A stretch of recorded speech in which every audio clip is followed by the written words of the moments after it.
Hello, everyone, and welcome to English Pod. My name is Marco. My name is Catherine, and today we've got part 3 of an exciting series we've got for you at the elementary level. That's right. As you may remember, this is a series that we're studying all about a job interview. So in the first part, we just talked about the introduction. The second part was talking about your personal background. And now we're going to talk about your educational background. Okay, so the key topic here today is education. Let's take a listen to this dialogue, and we'll be back in a minute.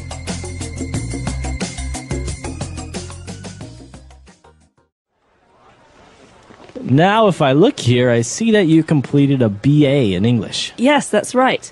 After graduating from high school in New York, I attended York University in the UK. My major was English, and my minor was business. I completed my BA in 2004. Yes, I'm pleased to see that you also got a distinction. Yes, that's right. I've always enjoyed studying. My friends say I'm a bit of a bookworm, but my father always pushed us to succeed at school. Well, it looks like his encouragement paid off, Rebecca. So how about extracurricular activities at university? Well, I've always been keen on writing, so I became the editor for the university student newspaper, which I really loved. Also, I volunteered for a group called Shelter to help the homeless in New York. What did that involve? Providing warm meals and shelter, especially in the winter months. I found it really fulfilling to be part of that group. I'm sure. Okay, now let's move on to your work experience, shall we? Yeah, okay. Okay.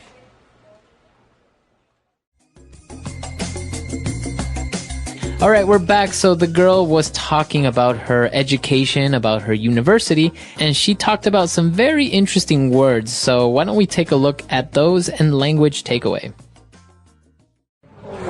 Language takeaway. So, at the very beginning, Mr. Parsons, who's the interviewer here, asks Rebecca about her background and says, I see that you completed your BA in English. Okay, so we have an acronym there, a BA. This stands for bachelor's, or usually a 4-year degree at the beginning of your university studies. That's right. So it's a type of degree, right? A BA is, as you say, your bachelor's degree, and it usually takes 4 years. That's right. You have a Bachelor of the Arts, BA, but you also have a Bachelor of Science, which is a BS. So as you can tell, one is for the arts, like art history, music, things like that.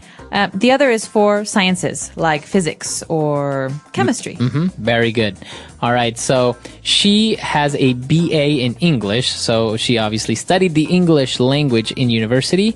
Then she moved on to talk about her major and minor. That's right. So, as you know, a degree is not just a degree in the arts in general, but it usually has a focus or an area of focus. So, her area of focus, her major was English. This is the most important part of her studies. So many of her courses, most of her courses at university were in English. That's right, but she also has a minor in business studies. Okay, that means she also studied business and business studies. That's not as important as her English studies, but it was very much a part of her degree. So let's say that when she was studying in university, 70% of what she studied was related to her major, English.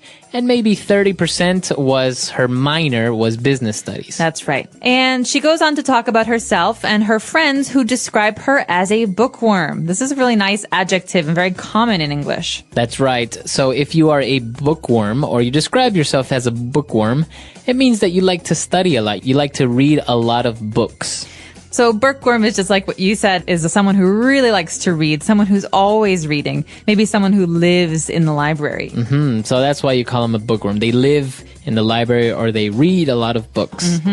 All right, so that's the noun bookworm. Now moving on to other parts of university. When you're studying, you're not only studying English or sciences and things like that. Sometimes you also do other activities or other things. That's right. So you have your schoolwork, which is during school. It's English and business studies for this woman, Rebecca. But you also have what you do outside of school. This is called extracurricular activities. So that's a long word, extracurricular. That's right. So extracurricular means it's not in the curriculum, right? That's right. It's outside of school. So it's not really like a specific subject or something that's related to your studies. If you don't do extracurricular activities, it's okay, right? That's right. A lot of people don't do any extracurricular activities, but many people do. For example, writing for the school newspaper or playing soccer. Exactly. So those are extracurricular activities. Anything that you want to do in university apart from studying, playing soccer, writing, etc. And it's not just university. You can do these in high school as well. Okay, very good. So those are the words that we have picked out for you today. I think they're very specific to education. And I think we should go back, listen to the dialogue again, and we'll be back in a bit with Fluency Builder. Now, if I look here, I see that you completed a BA in English. Yes, that's right. After graduating from high school in New York, I attended York University in the UK. My major was English and my minor was business. I completed my BA in 2004. Yes, I'm pleased to see that you also got a distinction. Yes, that's right. I've always enjoyed studying. My friends say I'm a bit of a bookworm, but my father always pushed us to succeed at school. Well, it looks like his encouragement paid off, Rebecca. So how about extracurricular activities at university? Well, I've always been keen on writing, so I became the editor for the university student newspaper, which I really loved. Also, I volunteered for a group called Shelter to help the homeless in New York, What did that involve? providing warm meals and shelter, especially in the winter months. I found it really fulfilling to be part of that group. I'm sure. Okay, now let's move on to your work experience, shall we? Yeah, okay. Okay. All right, we're back. So now let's start off with our first phrase on Fluency Builder. Fluency Builder.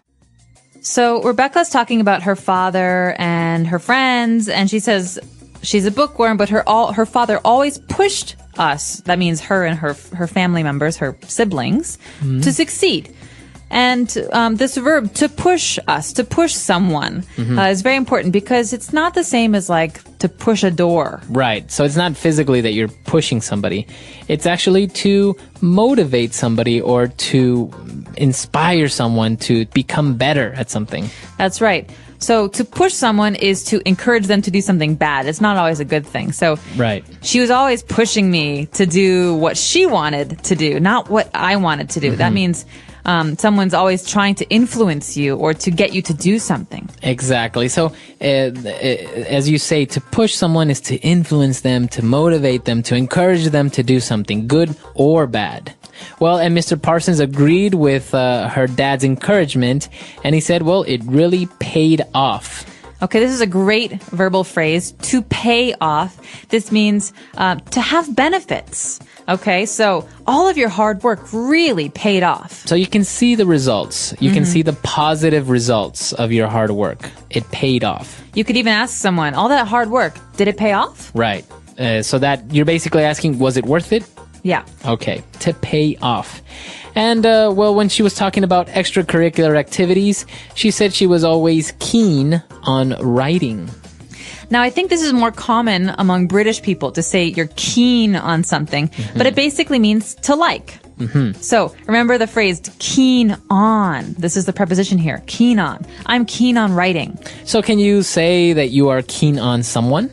Yes, you can. That means you like someone, maybe romantically. Okay, so it's kind of, as Catherine said, a more of a British thing, but it's correct and you can use it in replacement of to like. I think it also sounds a little bit more formal. Instead of saying, well, I've always liked writing, if she says, well, I've always been keen on writing, I think it sounds nice. A little smarter. Yeah. All right. And our last word, it's actually an interesting word. It might be a little bit complicated to understand, but when she said that, volunteering was very fulfilling and to be part of a group. Okay, fulfilling sounds a lot like the word filling, but you shouldn't confuse these two because the meaning is very different, right? So something that is fulfilling makes you feel really good. You maybe you don't make money from it or you don't get a lot of praise from it, but it still makes you feel happy about life for yourself or something. So you get satisfaction. Now notice the pronunciation. You don't say fulfilling. No, you say fulfilling. Fulfilling. So the L there is kind of silent. Kind of optional. But maybe you could ask someone, what do you find fulfilling in your life? Or you can ask, do you think your job is fulfilling? Yeah. Okay. So a lot of great words there, a lot of interesting things related to education and not so much. Why don't we go back and listen to the dialogue one last time?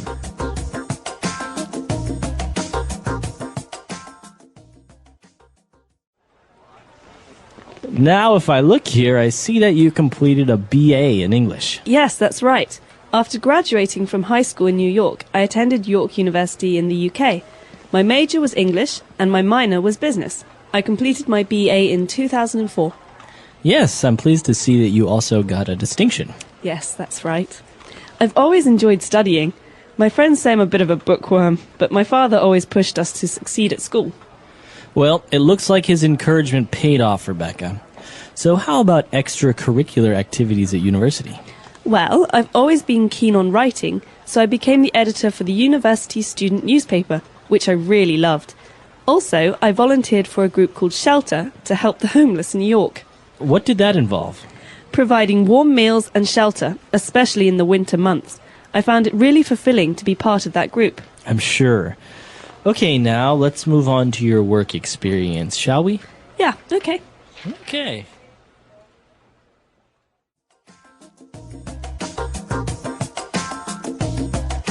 All right, so talking about going to university, I think they used a really specific verb there that's worth mentioning. She said, I attended York University in the UK. So to attend. That's right. So you can say I studied at York University, but the more formal way of saying that I was a student at York University is to say I attended that school. So to attend means to be a student at that place. Okay. And what about you, Catherine? Did you participate in any extracurricular activities back in college? I did. I participated in a lot of extracurricular activities. I was in the orchestra at my university, and I played in a lot of musical groups. I also was in a discussion group for politics. Oh, wow. And the India-Pakistan dialogue group. And I was in a number of different film clubs. So we would talk about film. And I even helped out at the TV station for my university. Oh, wow. The university had a TV station. Yeah. So all of it was student directed. So basically the students controlled the TV station. That's really interesting. I think these types of extracurricular activities are, as many as these, are maybe not as common in other places, or maybe they're a little bit different. I know, for example, in the U.S. you have all these political ones and a lot of sports and things like that, but you also have very strange, far ones like I don't know, like there's a cooking club, and there's even like a gardening club. I've heard astronomy club. There's all types of extracurricular activities. Well, what's really nice about a lot of American universities is that there are many, many resources that students can use. And so maybe the reason there's a cooking club is because there are massive kitchens that the students can use to cook food and experiment, and even teachers and professors sometimes come to help. So it's a really nice environment because everyone's teaching each other. Right. No, it's very, very interesting. And we're actually curious to know how universities work in your country. Are you able to have a minor in a subject? Because many universities don't offer this option. Right. They just have one major and that's all. Right. Or maybe are you able to participate in extracurricular activities? Like sports or radio or writing? Let us know. Our website is englishpod.com. All right. So we'll see you guys there. Bye. Bye.